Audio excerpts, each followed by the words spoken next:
Bienvenida, licenciada Lidia del Carmen López Campos. Corresponde en este momento la entrevista como aspirante a magistrado y magistrada de la Corte Suprema de Justicia.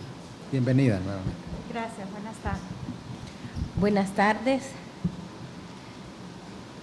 Nuevamente, licenciada, un cordial saludo del Pleno del Consejo Nacional de la Judicatura. Nos encontramos en esta fase de entrevista y me corresponde indicarle y comunicarle que en el proceso de análisis y verificación curricular, como parte de esa primera fase de este proceso, después que usted entregó toda la documentación que acredita no solamente los requisitos legales, sino también la competencia y la moralidad notoria, encontramos que usted posee como grado académico, además de la licenciatura, es máster. También posee reconocimientos, posee toda la documentación respecto de la moralidad notoria, su conducta personal, así como los antecedentes o situaciones a procesos disciplinarios o sancionatorios relacionados con el ejercicio profesional, que en este caso usted como funcionaria judicial refiere que tiene más de 15 años de pertenecer a la carrera judicial y sus evaluaciones destaca que están en el parámetro de satisfactorio con mérito. Sobre ello, entonces usted obtiene 3.15 del 50% de la fase curricular. Ahora corresponde nuevamente que le entregaremos los formularios para que usted pueda tenerlos a disposición y de ellos se extraiga uno, que es el que será la base para el cuestionario o la entrevista que vamos a desarrollar. Okay, está bien.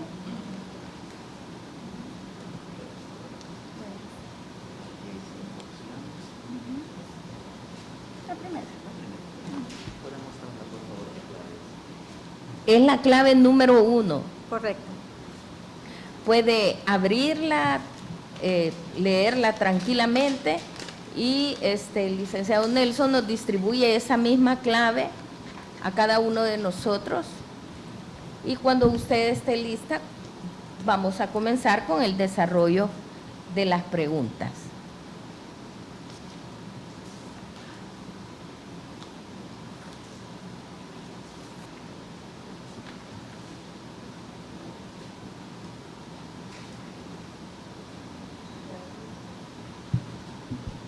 Estoy lista.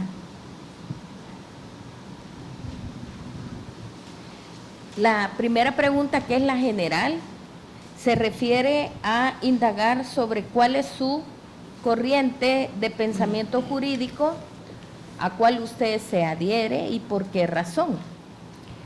Bueno, tengan ustedes muy buenas tardes. Me había saludado. Con relación a la primera de las preguntas, considero de que las corrientes de pensamiento jurídico han venido y han pasado en diferentes etapas de conformidad a todo el modelo jurídico de los tiempos, ¿verdad? Porque la realidad es cambiante y el derecho ha sido cambiante. Sin embargo, todas las teorías o las corrientes de pensamiento tradicionales, como lo hemos escuchado, el justnaturalismo, el justpositivismo, siempre fueron orientadas y han sido orientados a esos valores, a esos derechos inherentes de la persona humana.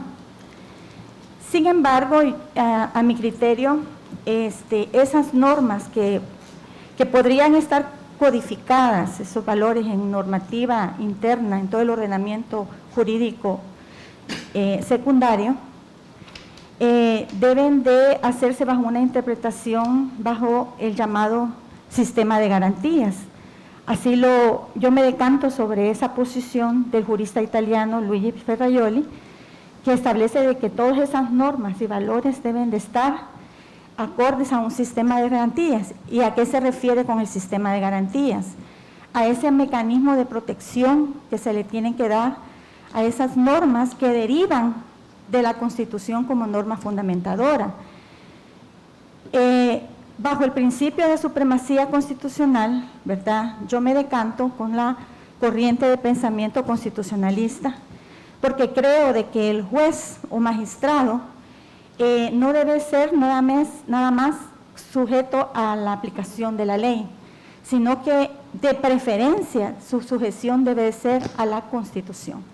Considero que esta corriente de pensamiento a la que me decanto es más acorde a un Estado constitucional de derecho, ¿verdad?, porque debemos de ir transformando ese Estado legal de derecho a un Estado constitucional de derecho. Y esa pues es la respuesta a la primera de las preguntas. Quizás para efectos de precisar, disculpe porque voy a anotar, se refiere a la corriente de pensamiento constitucionalista. Exacto. Jurídico constitucionalista. Así lo podríamos precisar.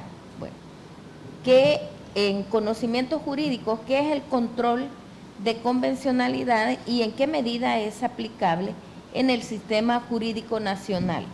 Bueno, en primer lugar, el artículo 144 de la Constitución establece, ¿verdad?, que los tratados son ley de la República. Los tratados donde ha sido suscrito por el Estado de El Salvador son ley de la República. Cuando hablamos del control de convencionalidad, ¿verdad?, es aplicar esos tratados como ley a los casos concretos. Los tratados internacionales son de obligatorio cumplimiento. Como juzgadores, como magistrados, estamos en la obligación de aplicar todos los tratados internacionales. Más que todo, hoy por hoy estamos en gran medida anunciando lo que son los tratados internacionales conducidos al enfoque de derechos humanos. Muchas veces olvidamos, ¿verdad?, que solamente queremos aplicar, los juzgadores están sujetos, como lo dije inicialmente, a la ley, y nos olvidamos que los tratados internacionales suscritos son de obligatorio cumplimiento.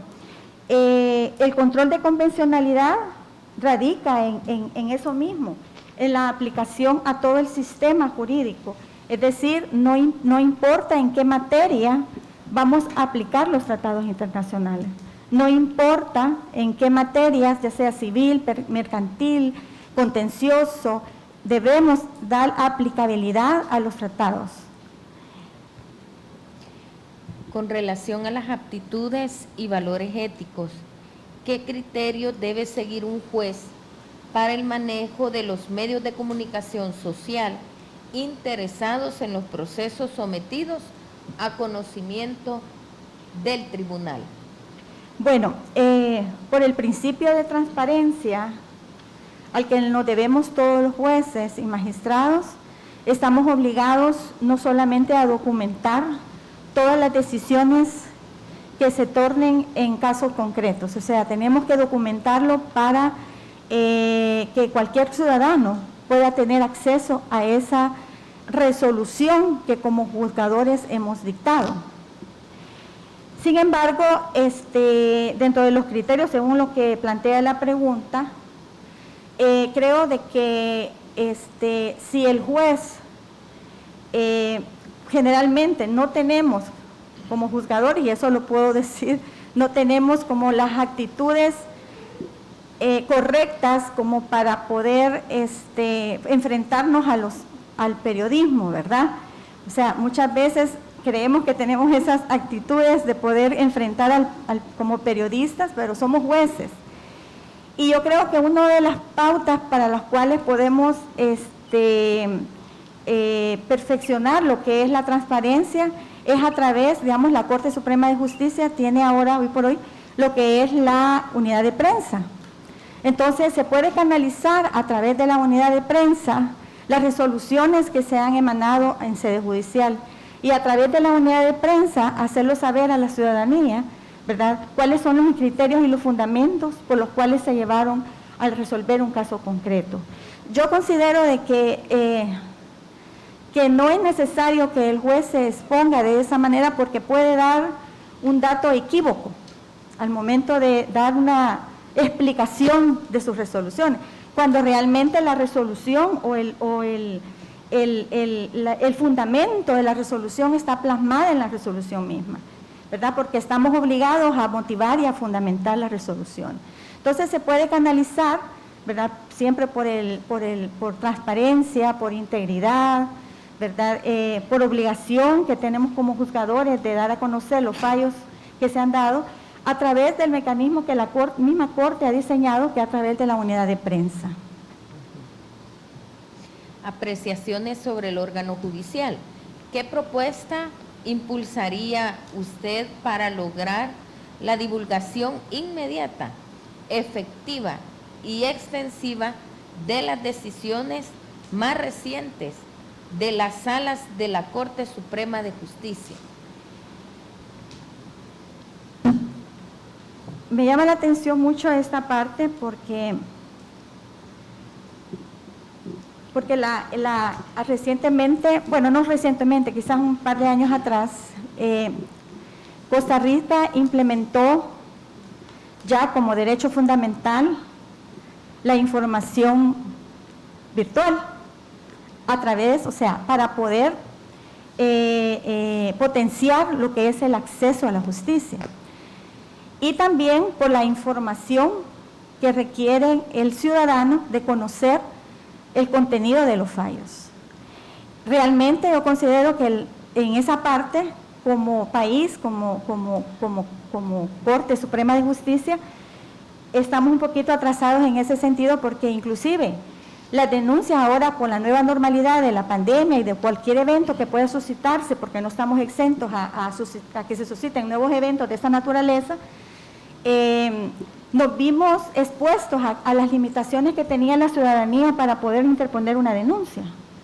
Entonces, se creó, por ejemplo, en los casos de violencia contra las mujeres, a través de una llamada telefónica. Entonces, ¿por qué no hacerlo a través de la vía de Internet, de WhatsApp, de Instagram, de todas las redes sociales para efecto de que la ciudadanía conozca de forma inmediata las resoluciones que se están dando, y no solamente a nivel constitucional, sino que a nivel judicial, ¿verdad?, de los juzgadores. En base a esa pregunta,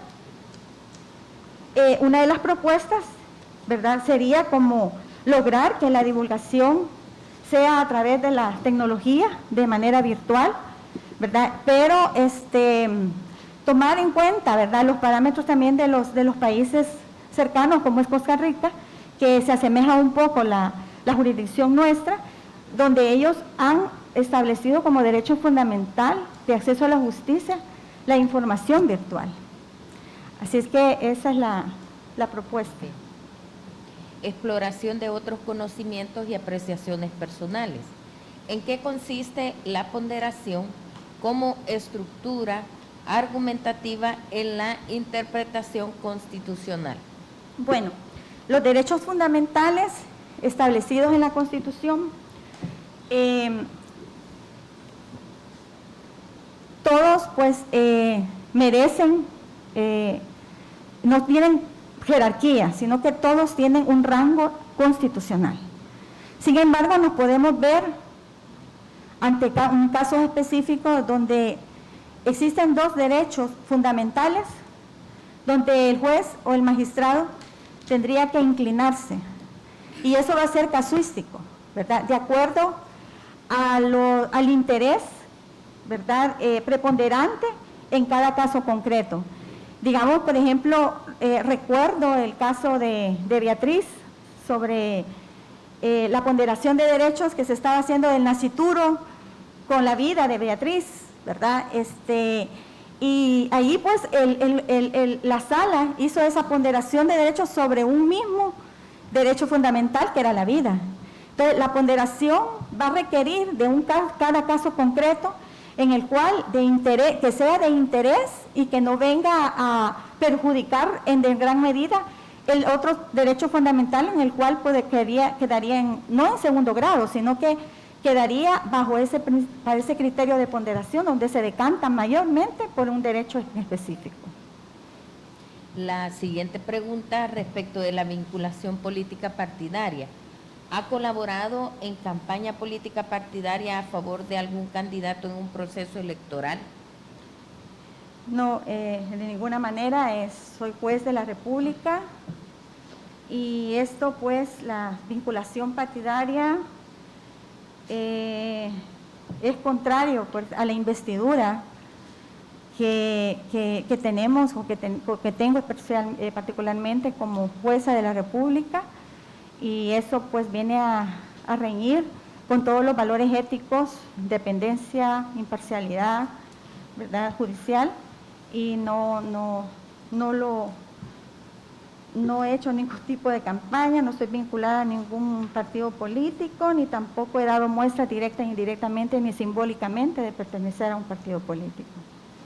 Bueno, con ello terminamos el cuestionario, que es la base de esta entrevista. Pero si hay alguna aclaración, la licenciada María Petrona Chávez Soto va a tomar la palabra en este momento para hacerle alguna pregunta. Sí, licenciada, tenga muy buenas tardes. Buenas tardes. ¿Podría explicarle usted a este pleno si la función jurisdiccional es un servicio público o un poder del Estado? A mi criterio, nosotros ejercemos una función pública, ¿verdad? Ejercemos una función pública porque el servicio se lo damos al ciudadano, al usuario dentro del órgano judicial. Y como función pública, ¿verdad?, estamos obligados también, ¿verdad?, a que no solamente hacer una interpretación de constitucionalidad, sino que también que nuestro comportamiento sea acorde a esos valores éticos al que estamos obligados. Entonces, yo considero que sí ejercemos una función pública, porque aunque nosotros protestamos, hacemos la protesta de cumplir la Constitución y las demás leyes de la República, pero hacemos un servicio a la ciudadanía, al usuario que accesa a la justicia. Esa sería mi respuesta. ¿Alguien más? Bueno, con eso estaríamos terminando esta fase de entrevista, licenciada Lidia del Carmen López Campos, y pendiente de las notificaciones que de parte de este pleno a través de la Secretaría Ejecutiva puedan hacerle. Gracias, con permiso. Muchas gracias. Muchas gracias, buenas tardes.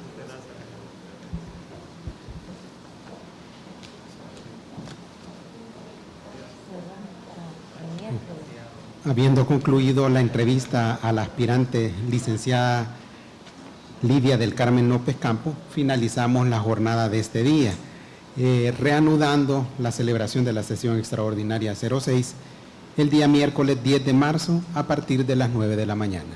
Muchas gracias por su sintonía.